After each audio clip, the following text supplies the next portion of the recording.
Hello friends, welcome to my channel Digitalect. I am Tanushree Jain और आज अपन देखेंगे पार्शनिंग मेथड्स के बारे में। पार्शनिंग मेथड जो है ना वो एक तरीके की क्लस्टरिंग टेक्निक है। तीन तरीके की क्लस्टरिंग टेक्निक होती है, पार्शनिंग, हिरार्किकल और डेंसिटी बेस्ड मेथड्स। तीन मेथड्स है, तो उसमें से आज अपन पहला स्टडी करेंगे। बाकी के दो जो है वो अपन नेक्स्ट लेक्चर्स में कवर करने वाले हैं।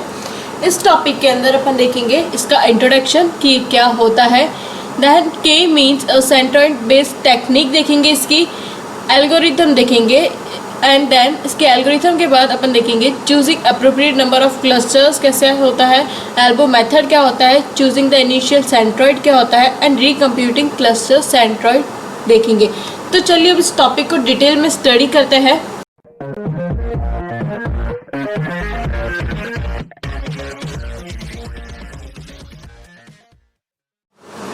पार्शनिंग बेस्ड क्लस्टरिंग के अंदर दो मोस्ट इंपॉर्टेंट एल्गोरिथम है। पहली है के मीन्स एंड सेकंड है के मेथड। इस लेक्चर के अंदर अपन के मीन्स जो है वो स्टडी करेंगे एंड नेक्स्ट वीडियो में के मेथड स्टडी करेंगे। के मीन्स जो है उसके अंदर सेंट्रॉइड जो है उसको आइडेंटिफाई करते हैं क्लस्टरिंग में, जो कि बेसिकली एक मीन ही होता है ग्रुप ऑफ पॉइंट्स का। और के मेथड के अंदर अपन मेथड को आइडेंटिफाई करते हैं जो कि मोस्ट रिप्रेजेंटेटिव पॉइंट होता है ग्रुप ऑफ पॉइंट्स का। बहुत से ऐसे कुछ केसेस होते हैं जिसमें जो सेंट्रॉइड होता है does not correspond to the actual data point, जबकि मेथड जो है is always an actual data point. K means a centroid based technique, ये एक बहुत ही ओल्डेस्ट और मोस्ट पॉपुलर यूज्ड एल्गोरिथम है क्लस्टरिंग के अंदर। The basic principle used by this algorithm also serves as the basis for the most sophisticated and complex algorithm. The principle of k-means algorithm is to assign each of the n data points to one k clusters where k is a user-defined parameter as the number of clusters desired. यानी कि इसमें अपन क्या करते हैं, for example कुछ मेरा data points है, then इसके अंदर अपन को कितने क्लस्टर्स चाहिए वो हो गया अपना के। अगर मेरे को 2 क्लस्टर बनाने तो के जो है वो मैं 2 ले लूँगी। देन उस क्लस्टर्स के अकॉर्डिंग अपन क्या करेंगे, डेटा पॉइंट्स को असाइन करेंगे जो जिसके क्लोज है। अगर रियल लाइफ में देखिए डी मार्ट का एग्जांपल ले लेते हैं, वहाँ पे कितने सेक्शंस बने हुए होते हैं।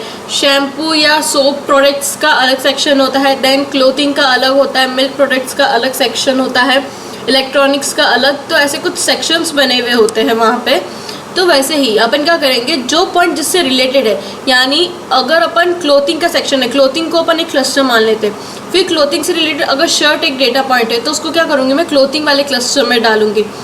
और अगर मिल्क एक डेटा पॉइंट है तो मिल्क का जो सेक्शन था उसको मैं वहाँ पे डालूंगी, मिल्क के क्लस्टर में डालूंगी। तो वैसे ही अपन हर एक डेटा पॉइंट को उसके क्लस्टर में असाइन करना चालू कर देते हैं। अब ना ऑब्जेक्टिव क्या होता है कि मैक्सिमाइज हो होमोजिनिटी क्लस्टर्स के अंदर, यानी ये जो क्लस्टर है उसके अंदर जो डेटा पॉइंट्स हैं उनके बीच में जो होमोजिनिटी है वो अपनी मैक्सिमाइज हो। होमोजिनिटी यानी वो जो सिमिलैरिटीज़ है या एक जैसे जो है, और साथ ही मैक्सिमाइज क्या हो, डिफरेंस बिटवीन द क्लस्टर, यानी एक क्लस्टर से दूसरे क्लस्टर के बीच का difference. Homogeneity and differences are measured in terms of the distance between the object और data points in the data set. ना एल्गोरिथम क्या है इसकी, पहला अपन क्या सेलेक्ट करेंगे, की पॉइंट्स को सेलेक्ट करेंगे डेटा स्पेस के अंदर और उसको मार्क करेंगे as a initial centroid. Then loop start करेंगे, फिर अपन असाइन करेंगे हर एक पॉइंट को डेटा स्पेस के अंदर to the nearest centroid to form K cluster, यानी वो जिस सेंट्रॉइड के क्लोज होगा उसके वो अपन वही असाइन करेंगे उसको वैल्यू। नाउ थर्ड इज अपन मेजर करेंगे डिस्टेंस हर एक पॉइंट की in the cluster from the centroid. Fourth अपन कैलकुलेट करेंगे sum of squared error SSE, ताकि अपन क्वालिटी जो है क्लस्टर की वो मेजर कर सके। फिफ्थ आइडेंटिफाई करेंगे न्यू सेंट्रॉइड हर एक क्लस्टर का on the basis of distance between the points and then अपन रिपीट करेंगे स्टेप्स 2 से लेके 5 तक until centroids do not change, यानी जब तक ऐसी सिचुएशन नहीं आ जाती कि अब जो है ना सेंट्रॉइड्स अपने चेंज नहीं हो रहे हैं, तो वहाँ पे अपन स्टॉप कर देंगे एंड लूप कर देंगे। एक एग्जांपल देखते हैं एल्गो को समझने के लिए। कुछ रैंडमली नंबर्स लिए हैं यहाँ पे 1 3 5 6 9 11 13 14 15 18। अब मैं चाहती हूँ कि इसके मेरे को 2 क्लस्टर बनाने, यानी 2 पार्टीशन में मेरे को डिवाइड करना है। तो के क्या है अपना 2, देन यहाँ पे अगर कुछ नंबर जो मीन या कुछ ऐसा गिवन नहीं है तो अपन ने यहाँ पे रैंडमली 2 नंबर ले ली है, एक ले लिया है 6 एंड एक इसमें से ले लिया 14। यहाँ पे आप कुछ भी ले सकते हैं, 5 और 13 भी ले सकते हैं या 11 13 भी ले सकते हैं, कोई भी पॉइंट्स ले सकते हैं अपन। देन 6 के जो जो क्लोज थे ना उसका एक सेट बनाया एंड 14 के जो जो क्लोज थे उसका एक सेट बनाया। यानी 6 के क्लोज क्या है यहाँ से 1 3 5 देन 9 एंड देन 14 के क्लोज क्या है, जैसे ये 11 जो है वो 6 के ज़्यादा क्लोज है या 14 के, तो 11 जो है वो 14 के क्लोज है तो उसको अपन ने 14 वाले सेट में रखा। तो ऐसे 2 सेट बनाए। देन आफ्टर डेट अपन ने क्या करा है, इसका मीन कैलकुलेट करा है, यानी इसका अलग से मीन कैलकुलेट करा 4.8 एंड इस पूरे डेटा सेट का कैलकुलेट करा तो वो आया अपना 14.2। अब अपन इसको राउंड अप कर देते हैं ताकि थोड़ा इजी रहे अपन को वापस से डिवाइड करने में। तो उसको डिवाइड मैंने 5 में कन्वर्ट करा 4.8 को एंड 14.2 को 14 में कन्वर्ट करा। अब वापस से अपन देखेंगे इनमें से कौन सा डेटा पॉइंट जो है वो 5 के क्लोज है और कौन से 14 के क्लोज है। तो ऐसे डिवाइड करा तो वापस से 1 3 5 6 9 आया जो कि यहाँ पे भी था एंड 14 के लिए आया 11 13 14 15 18। ये और ये डेटा पॉइंट जो है सेम है। तो इससे अपन को आइडिया होता है अगर मैं इसका वापस से मीन निकालूंगी तो मेरा क्या आएगा 4.8 ही आएगा एंड दैट इसका क्या आएगा अपना 14.2, यानी मीन जो है वो अपना सेम आया है। तो अब ये जो क्लस्टर्स है ना ये अपने फाइनल क्लस्टर्स है, यानी एक ये क्लस्टर बना है और एक क्लस्टर अपना ये बना है। और अपन को ये भी पता चल गया कि अगर अपना डेटा जो है यानी सेंट्रॉइड जो है वो जब अपना सेम आ रहा है यानी अब वो चेंज नहीं हो रहा है तो अपन को स्टॉप करना है। अगर यहाँ पे ग्राफ के फॉर्म में देखें तो देखिए ये कुछ डेटा पॉइंट्स थे तो उनको अपन ने क्या करा, यहाँ पे 4 क्लस्टर्स में करना था तो उसको अपन ने 4 क्लस्टर्स में ऐसे डिवाइड कर दिया है। Choosing appropriate number of clusters. One of the most important success factors in arriving at correct clustering is to start with the correct number of cluster assumptions। यानी अगर अपन different number of clusters से start करेंगे, for example अगर मेरे को 3 clusters थी तो अपना जो डेटा होगा ना या जो वो अलग वे से स्प्लिट होगा। अगर अपन 2 से करेंगे तो डेटा जो होगा वो अलग वे से स्प्लिट करेगा। तो कितना आपको करेक्ट वे आप लोगे उतना ही करेक्ट अपना क्लस्टरिंग जो है वो बनेगा। और उसके लिए अपन को कुछ पहले से नॉलेज की रिक्वायरमेंट होती जिससे अपन को पता चले कि अपन को नंबर ऑफ़ क्लस्टर्स जो है वो कितनी चाहिए। और अगर अपन को ये पता होगा कि नंबर ऑफ़ क्लस्टर्स कितने चाहिए उसका प्रॉपरली आइडिया होगा तो अपना क्लस्टरिंग जो होगा वो एकदम करेक्ट होगा कि मीन्स एल्गोरिथम भी अपन उस प्रायर नॉलेज से स्टार्ट कर पाएंगे। For example if we are clustering the data of students of a university, यानी यूनिवर्सिटी के अंदर अपन स्टूडेंट्स का क्लस्टरिंग कर रहे हैं तो सबसे बेटर इसमें क्या होगा कि जो नंबर ऑफ़ डिपार्टमेंट्स होते हैं यूनिवर्सिटी के अंदर अपन उससे स्टार्ट करें। समटाइम्स द बिजनेस नीड्स और resources limitation derive the number of required cluster. जैसे कि अगर अपन एक कोई मूवी मेकर है उसको क्लस्टर बनाना है मूवीज़ के लिए on the basis of combination of 2 parameters. पहला पैरामीटर है बजट ऑफ द मूवी जैसे कि हाई और लो, और दूसरा है कास्टिंग ऑफ द मूवी यानी स्टार या नॉन स्टार। तो इसके केस में 4 पॉसिबल कॉम्बिनेशन बनते हैं फॉर जैसे कि हाई के साथ स्टार या हाई के साथ नॉन स्टार, देन लो के साथ स्टार और लो के साथ नॉन स्टार। तो ऐसे 4 कॉम्बिनेशंस बनते हैं। तो यहाँ पे अपन 4 क्लस्टर्स में स्प्लिट कर सकते हैं डेटा को। अगर स्मॉल डेटा सेट है तो रूल ऑफ थंब जो है उसको यूज़ कर सकते हैं के निकालने के लिए, जो कि क्या है n/2 अंडर रूट। यानी वहाँ पे अपन ने जो एग्जांपल देखा वहाँ पे अपने डेटा के अंदर 10 थे, 10 वैल्यूज़ थी टोटल, तो n क्या हो गया अपना 10।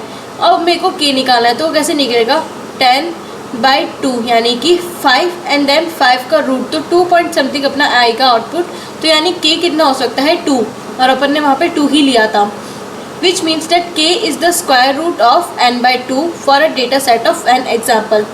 But unfortunately ये जो thumb rule है ना वो large data set के केस में वर्क नहीं करता है। There are several statistical methods to arrive at the suitable number of clusters। एक है elbow method। This method tries to measure the homogeneity or heterogeneity within the cluster for various values of k and helps in arriving at the optimal k।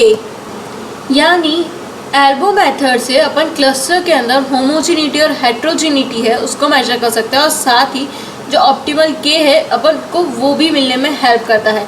जैसे कि यहाँ पे देखिए ये जो graph है तो एल्बो बन रही है यहाँ पे और वो अपना बनता है एल्बो पॉइंट। अगर रियल में देखें तो अपना जो एल्बो होता है हैंड के अंदर, हैंड पे, तो वो एल्बो अगर ऐसे शेप में देखिए अपना ये हैंड है तो यहाँ पे ये जो बनता है अपना एल्बो होती है यहाँ पे, तो वैसे ही ये जो पॉइंट होता है ना वो एल्बो पॉइंट होगा। यहाँ पे इस वे में देखें तो ये क्या पॉइंट बन रहा है, अपना एल्बो पॉइंट बन रहा है।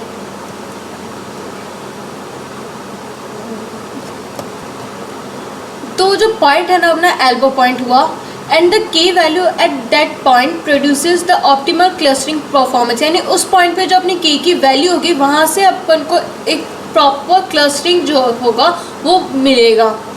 There are large number of algorithms to calculate the homogeneity and heterogeneity of the clusters. Choosing the initial centroids, यानी अपन के मीन्स एल्गोरिथम के अंदर एक और की स्टेप होता है कि अपन सेंट्रोइड जो है उसको अच्छे से चूज़ करें, प्रॉपरली चूज़ करें। तो पहला तरीका क्या है कि अपन कोई रैंडम पॉइंट्स ले ले डेटा के अंदर, जैसे कि अभी अपन ने जो डेटा सेट था उसके अंदर रैंडमली 2 पॉइंट्स लिए थे, वैसे ही अपन कुछ रैंडमली पॉइंट्स ले ले एंड देन उस पर वर्क करना स्टार्ट करते हैं। But this often leads to higher squared error in the final clustering, यानी इससे क्या होगा, हायर स्क्वायर्ड एरर आएगी फाइनल क्लस्टरिंग में, thus resulting in suboptimal clustering solution. The assumption for selecting random centroid is the multiple subsequent runs will minimize the SSE and identify the optimal clusters, मगर क्या होता है, this is often not true on the basis of the spread of data set, यानी अगर data set जो है बहुत ज़्यादा स्प्रेडेड है and the number of clusters sort. तो एक और इफेक्टिव अप्रोच क्या है, to employ the hierarchical clustering technique. Hierarchical clustering technique के अंदर फॉर एग्जांपल अपन आइसक्रीम का लेते हैं, यहाँ पे पहला अपना क्या है आइसक्रीम है, उसको रूट पे मान लेते हैं। देन उसके अंदर अपन ने डिवाइड कैसे करा है, उनके ब्रांच के बेसिस पे, जैसे कि यहाँ पे अमूल हो गया, देन वाडीलाल हो गया, हैममोर हो गया, ऐसे अपन ने ब्रांड के बेसिस पे उसको डिवाइड करा। देन उसके अंदर वापस से अपन ने डिवाइड करा है कप या कोन के बेसिस पे, फिर उसके बाद वापस से अपन ने हर एक को फ्लेवर्स के बेसिस पे ऐसे डिवाइड करा है। तो ट्री टाइप जो स्ट्रक्चर बन रहा है वो अपना क्या है, hierarchical clustering technique on the sample points from the data set and then arrive at sample के क्लस्टर। यानी इस टेक्निक के अंदर अपन को सैम्पल के क्लस्टर जो है अपन वहाँ पे अराइव हो रहे हैं, वहाँ पे जा रहे हैं, तो जो के क्लस्टर होता है उसी को अपन as a initial centroid use करते हैं। This approach is practical when the data set has small number of points and K is relatively small compare to the data points. There are procedures such as bisecting k-means and use of post-processing to fix initial clustering issues. These procedures can produce better quality initial centroid and thus better SSE for the final clusters. यानी इसके वे से क्या होगा, अपना SSE जो है वो अच्छा आएगा और साथ ही बेटर क्वालिटी भी रहेगी। Recomputing cluster centroids. अपन क्या कर रहे थे, डेटा पॉइंट जो है उसके बीच का डिस्टेंस देख रहे थे और साथ ही वो जो डेटा पॉइंट्स है उनका सेंट्रोइड से कैसा डिस्टेंस है, और अपन चाहते थे कि अगर वो एक क्लस्टर के अंदर आते हैं, फॉर एग्जांपल ये 3 पॉइंट्स जो है मेरे क्लस्टर के अंदर आते हैं, तो ये जो डेटा पॉइंट्स है उनके आपस में डिस्टेंस जो है वो कम हो और साथ ही सेंट्रोइड के साथ भी कम हो। तो अपन डिस्टेंस कैसे मेजर करते हैं, यूक्लिडियन डिस्टेंस का फॉर्मूला जो है ये वाला वो यूज़ करते हैं।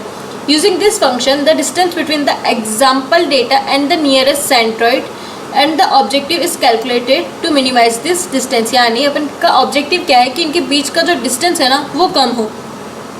The measure of quality of clustering uses the SSE technique, जिसका SSE का फॉर्मूला क्या है ये है, यहाँ पे डिस्ट जो है यानी ये फंक्शन जो है कैलकुलेट करता है Euclidean distance between the centroid CI of the cluster. CI यानी कोई क्लस्टर है अपना कैपिटल C, उससे अपने सेंट्रोइड का जो डिस्टेंस है एंड द डेटा पॉइंट्स के इन द क्लस्टर, यानी जो डेटा पॉइंट्स है उनके बीच का भी distance. The summation of such distances all over all the K cluster gives the total sum of square error. यानी जितना लोअर अपना SSE होगा क्लस्टरिंग सॉल्यूशन का, उतना ही बेटर जो है वो रिप्रेजेंटेटिव पोजीशन होगी सेंट्रोइड की। Thus, in our clustering algorithm, the recomputation of the centroid involves calculating the SSE, हर एक जो नया सेंट्रॉइड है उसका कैलकुलेट करेंगे अपन ऐसे and arriving at the optimal centroid identification. देखिए फॉर एग्जांपल यहाँ पे ये कुछ डेटा पॉइंट्स है अपने ऐसे डिफरेंट अपन ने रैंडमली या कुछ जो भी था जिसके थ्रू अपन ने क्या करा है, ये 4 सेंट्रॉइड ले लिए हैं अपने पहले। सबसे पहले अपन ने कुछ 4 सेंट्रॉइड ले रखे हैं। देन उसके अकॉर्डिंग अपन ने यहाँ पे डिस्टेंस देखा हर एक का कैसे है और उसके अकॉर्डिंग अपन ने पार्टीशन करा है। तो ये जो डॉटेड लाइन है, ये जो डायग्राम बन रहा है उसको अपन वोरोनोई डायग्राम बोलते हैं। देन यहाँ पे 4 क्लस्टर में अपन ने डिवाइड करा, C1, C2, देन यहाँ पे C3 है और C4 है। और ये जो सेंट्रॉइड है ना उससे हर एक का जैसे कि यहाँ से लेके यहाँ तक का कितना डिस्टेंस है, देन इस सेंट्रॉइड से यहाँ तक का A1 2 यहाँ तक का, एंड देन इसके अलावा जो बाकी के है जो दूसरे क्लस्टर से कंपेयर करते हैं अपन, यानी इस क्लस्टर का दूसरे क्लस्टर के डेटा पॉइंट का डिस्टेंस जो है वो भी देखा अपन ने।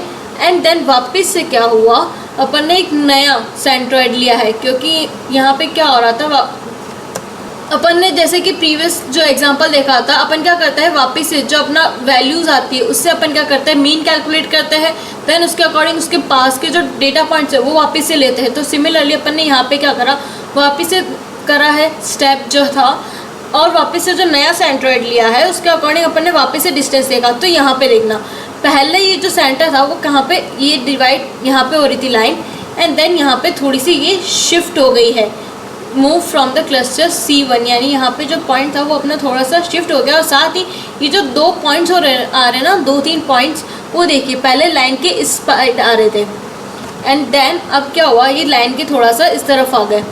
तो ये देखिए उसके बाद क्या हुआ, ये लाइन के प्रॉपरली सेट हो गए। अब ये जो है अपना फाइनल क्लस्टर जो है, प्रॉपर क्लस्टर जो है वो अपन को मिल गया।